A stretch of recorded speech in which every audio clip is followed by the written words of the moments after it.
Welcome back to Monday Mod Tips. Today we're going to be doing a complete disassembly and reassembly of the Nerf Elite Strongarm.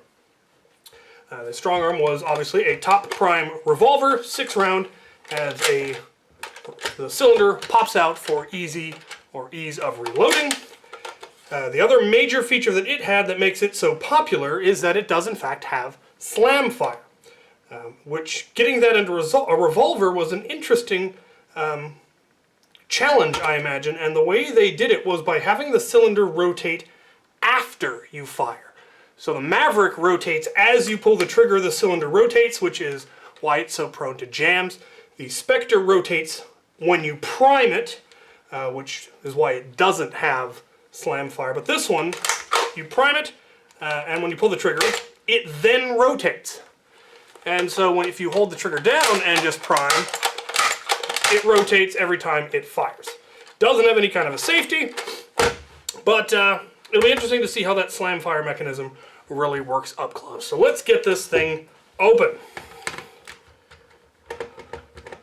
Start by taking a look at the screws. There's our first size. We'll see if there are any odd-sized ones in here. Looks like I might actually be able to. Don't mind the strange noises. It recently snowed 10 inches here, and snow is starting to melt and fall off of everything. And we'll see if the rail screws are shorter. They are not. So far, the whole blaster is using a shorter screw, which I rather appreciate. That should be all of them. Let's see if we can get it open. Careful not to spring any springs, because there are a few that may try. The catch up here, for instance, is prone to springage. Go ahead and take our catch out.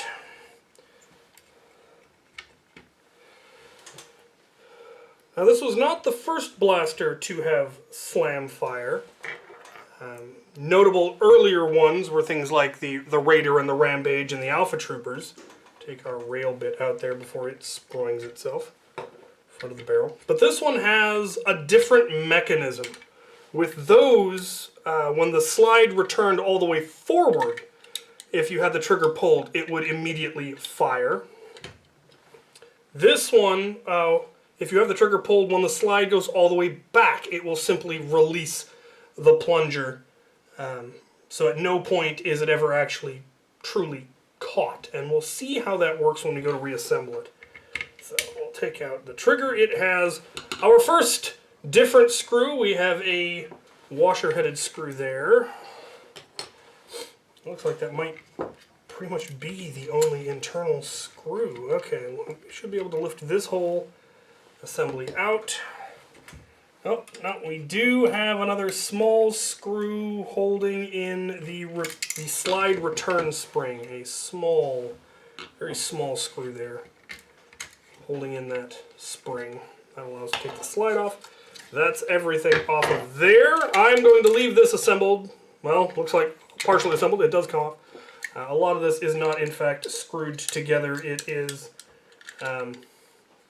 friction fit together, so we'll leave the cylinder attached. If you want to make a drop cylinder mod, it's not terribly difficult. I don't know that I've ever done a video on it, but I have done the mod. Alright, our plunger tube has a return spring and can be easily removed. So can our entire assembly. And that is where slam fire comes from. That little ability for that to rise up like that. And we'll see how exactly that works. Alright, let's see what we've got going on in here. Well, we do have some more screws. Are they different? They are not. So all of our shell screws and half of our internal screws are identical. That's nice. Alright, so we should now, yep, that part will now come off, which will allow all of this to come apart, and I should probably take a second and look at it and see how it works so I can figure out how to put it all back together. Okay, yep. Another spring. There's our rotation, part of the rotation mech. Here is the main part of the rotation mech. And we will hopefully be able to work out how all of that works. We'll get that out of there. And then finally, that. I'm going to leave that assembled as well. There is a screw there if you want to fully disassemble the rotation mech, which is spring-loaded, as you can see. And there we go. Okay. So we've now fully disassembled our blaster. We're going to start reassembling after I take pictures of everything. Right, we can now start reassembly, and I actually did end up going ahead and disassembling the rotation mech just so I can show how it goes together, because it turned out it was more parts than I was expecting. We will start with this part. And onto that, we are going to put this part, so that the teeth line up, and it can slide over itself like so. Onto the post then, we're going to put our spring. And it will fit perfectly in the back there, so you can tell which spring it has to be, because that is a fairly specific spring size. We're then going to put this white gaskety looking thing on there. And it fits in so that the notches are towards the front, as it were. And then finally, we're going to put on the actual rotation sprocket. I'm sure there's a term for this. Cam, maybe? And there is only one way that it will fit. If you try to put it on the wrong way, it simply won't go on at all. One side has 3 grooves on it, and the other side has 6. So it will only go on the one way, and you will need to hold it all down with your fingers so that you can then put in the washer-headed screw. There we go. Make sure you don't cross-thread, because this is under constant spring tension and you don't want to tear out your teeth. So there we go. That is now reassembled, and we will be able to put it in at a later bit. We can now start reassembling the entire internal chunk. Kind of had most of the working parts. And the first part that gets installed is our rotation mech. And it fits in right there. So the orange part is forward. Everything should rotate smoothly. Next, we're going to be installing this weird looking thing with its attached spring. And I need to try to figure out where exactly it goes. That, there we go. Okay, so the orientation is going to be with the spring, in this case pointed up. There is a peg right there. That is what goes into the grooves to cause it to rotate. So you can see there is kind of a hole right here. This is going to come up from the bottom into there and then rotate forward so that it that post slots into the cam thing there. If we then rotate it over and hold it in place, we can hook this spring over the post, hopefully. There we go. So we'll get in. I hope you can see that. On the frame right here, there is a hook that spring goes on, and that is what pulls it forward. Rotating it back over. We're now going to put this cap back on. And there's 2 screw posts that will line up with it. And then we use 2 of the standard screws, all of those screws that were exactly the same. We're simply going to thread that in, and it'll hold it in nicely. Sure everything is properly aligned, and it looks like it is. So when we pull back on this, nothing happens, but when it slides forward, it causes it to rotate. So pulling back, nothing happens. Forward, it rotates. And that is what causes the cylinder to rotate when this moves forward again. And that's why it rotates when you fire rather than when you prime. Normally, if you had it the other way around, when you pulled it back, it would then rotate the cylinder. But in this case, it rotates when it goes forward, which is backwards from most blasters. So there is that. We can now put our plunger tube back together, which is a simple matter of taking our plunger and our plunger tube and putting it in. And then we do have a return spring that goes on there, but it is not captive, so we may hold off on putting that in until we get the plunger in. It does have a direction, so there's a slot or a bit right there. That's going to go into the groove on the far side there.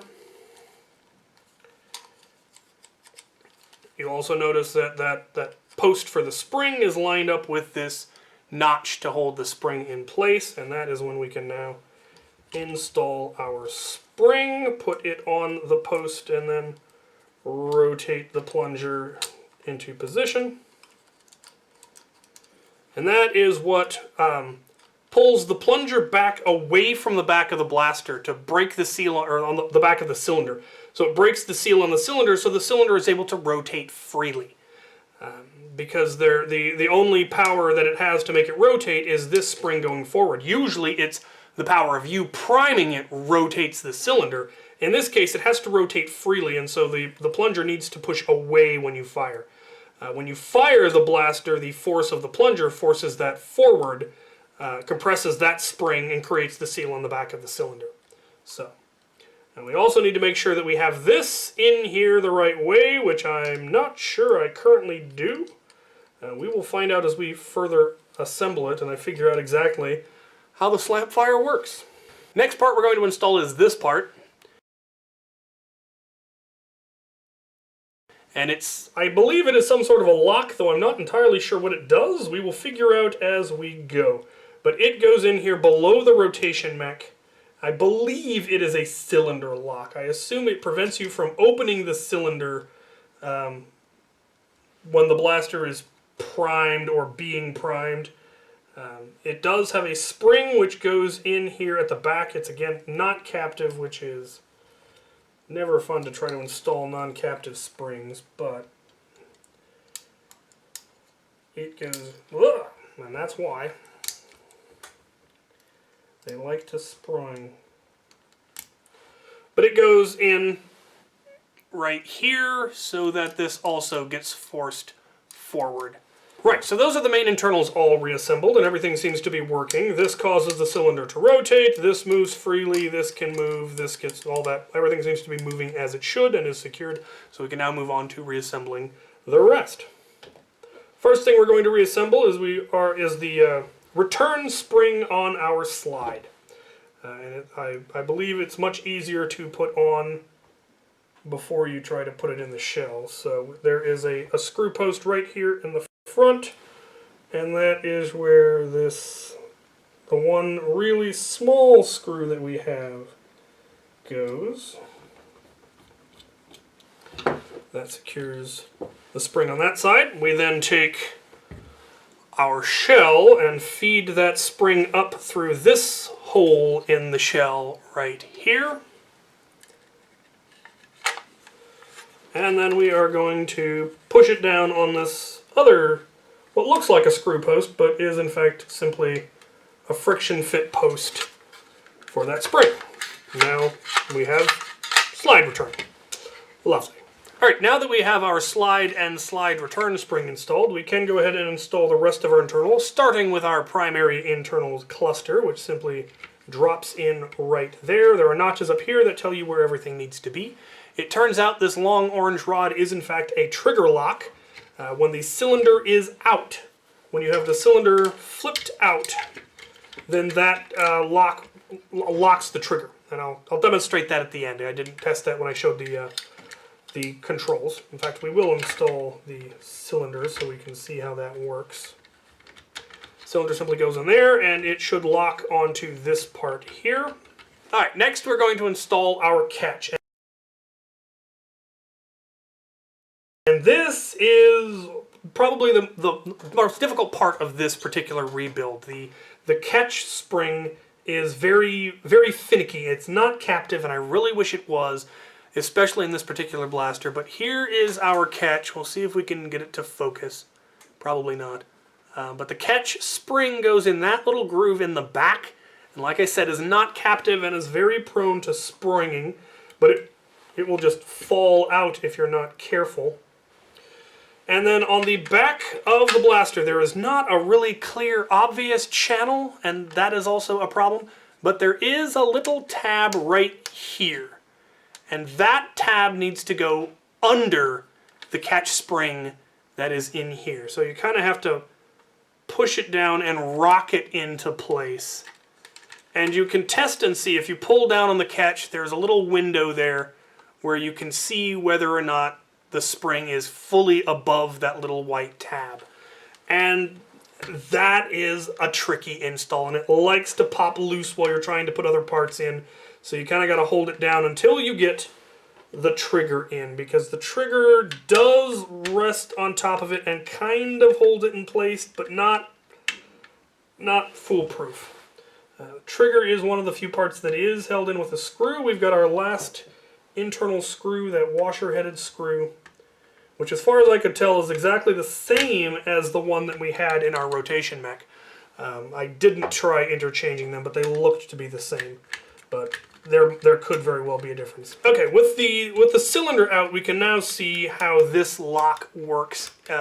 Here at the back end, it interacts with a peg on the back side of our catch, and it prevents you from pulling the trigger all the way. You can pull it partially, which is kind of annoying. I'd prefer a hard trigger lock where you just can't pull it at all and you know that it's locked. However, it will let you pull it part way, but unless this is pushed in, you can't go enough to actually release fully and properly. So that is what that is for. It's not necessary. You could remove it, though there isn't any good reason to remove it. All right.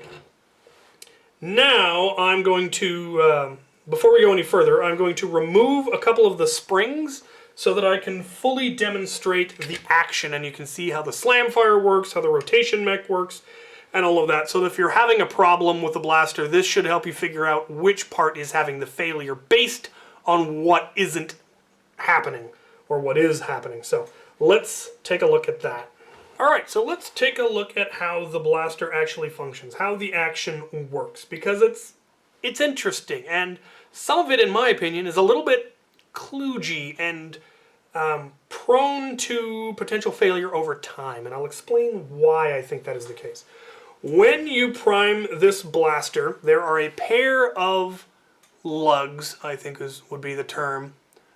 This one, it's a triangular lug here, and there's one on both parts of the slide, and those interact or engage with this parallelogram looking tab on the back of our plunger rod. And that is all that is connected between that and the prime. Usually there's like a metal bar or pegs or something a lot more robust. This is really a very small and flimsy connection in a lot of ways. And that is why there's limits to how heavy of a spring you can put on this before it will break. Because if those tabs get broken or just worn down from too much pressure on them, it'll no longer catch. And you won't. The slide will no longer catch on the plunger tube, and you won't actually be able to prime the blaster. However, when it does work, and you prime back the slide, the plunger rod comes back, and about halfway back, it catches our rotation mech and pulls it along with it. And then once it gets all the way back, it finally properly fully catches, and it's just like any other blaster, it's caught. When you pull the trigger, it then releases that, as you can see, and this goes flying forward under the mainspring's pressure. And a number of things happen as that goes flying forward. The first is that it forces the entire plunger tube forward. You'll notice there is a significant gap between the front of the plunger tube and the back of the cylinder. Well, when this fires, this gets forced forward, and it actually seals on the back of the cylinder. this does a number of things, one of which is that it then finally releases the AR. The AR is currently engaged, and all that pressure is building up behind the AR. Once it actually pushes forward, the AR is engaged, and the compressed air in the plunger tube is able to escape into the cylinder and fire the dart. Once this comes to rest, then the return spring here is able to force this back, breaking the seal on the back of the cylinder. And that is important because right afterwards, and probably slightly delayed because it's a weaker spring, our rotation mech starts to move forward under its return spring. And while the cylinder is still engaged, still sealed on the back of the cylinder, it can't rotate. This doesn't have enough force to overcome the seal. But once the plunger tube returns to its resting position, then the cylinder is free to rotate, and this has enough force to rotate our cylinder as it goes forward. And that is what causes the cylinder to rotate. So if you're having a problem with the cylinder not rotating after you fire, it's either that the cylinder is not able to rotate freely enough, there may be grit or dirt or what have you in the post, and you just need to clean it and lubricate it, whatnot, or it is possible that your rotation mech return spring has become worn out and no longer has enough force to rotate the cylinder when it's supposed to. Or it is possible that this spring has gotten worn out. Your plunger tube return spring has gotten worn out and is no longer causing the seal to disengage, the plunger to disengage from the back. There are a number of things that could cause that. Also, if you've put too heavy of a spring in, or too long of a spring, and this is getting pushed forward, that can also be part of the problem. That the rotation mech is not able to rotate the cylinder, even when I'm forcing it. It's very difficult when the plunger tube is sealed on the back of the cylinder. So that is generally what's going to cause your rotation mech issues. Either this return, this not rotating, or the seal not disengaging. Now, let's take a look at the slam fire, because it has a very different slam fire mechanism than you see in the Alpha Trooper or the Raider or any of those style, where there is a link between the trigger and the catch that is disengaged until the blaster is primed all the way forward. Well, obviously that isn't the case here. The trigger and the catch are directly connected. So what is causing the blaster to release if, when the trigger is pulled, the catch is down? Well, it goes back again to those lugs on our slide. And the fact that I don't know how well it showed up, but the back of the plunger tube is hinged. And when it's caught, it's forced up slightly. Not a lot, but a little. And when the trigger is pulled, you'll notice that there is a sloped surface on the back of our plunger tube, on the top part of our plunger rod, rather. There's a sloped surface. And then here, on the top of our catch, there is another sloped surface. And when this is pulled down and this comes forward, that sloped surface will cause the catch part of the plunger, will force it down and will force it to disengage from the little tabs. The tab here will get pushed down low enough that it disengages from the back of our slide, and that will therefore release it from the slide, and it will slam forward and fire. So it's more akin to the slam fire mechanism in, say, the Legend fire, where it's simply once you pull it back far enough, the plunger tube is released from the priming handle and it fires. That is exactly what is happening here. It just also has a regular catch and can fire normally, which is, in my opinion, a far superior design to a slam fire only blaster. But it's interesting how they use the two different release mechanisms in one blaster, as opposed to disengaging the release until another condition is met. And they could have hypothetically done that in some manner, I suppose. But this does in fact work. Unfortunately, as I said, it is very flimsy and is prone to wearing out, especially under heavier spring loads. But even normal wear and tear, you will start to get rounding on these surfaces. You can actually see a little bit of it on this one. You'll get rounding on these surfaces, both on the two lugs, or the four lugs, I suppose, and then it won't properly catch anymore, and when you go to try to prime it, it'll just slip off. In which case you can take a file and try to sharpen them, but you're going to start weakening them and losing material, and eventually they're going to break off entirely. I don't know if anybody has replacement parts for those. I don't know that it's worth it, given that these blasters were never terribly expensive, but it is still a frustration. Replacement parts would probably cost more than just getting a new one, so I imagine that's probably why there isn't much out there. So that is it. The only things left to install are the cosmetics, and I need to put some springs back in because I disabled them. Alright, the last few parts to put in, we have our muzzle, I guess you would call it, and our rail lock. And as I said, that catch is finicky and likes to pop free, and it has done so. Once again, put our spring in back there, and now we have to get it in under the trigger and get it on the notch. Yep, got it on there. Okay, we're going to hold it in place. Okay, I think everything is in, so we should now be able to put our shell back on.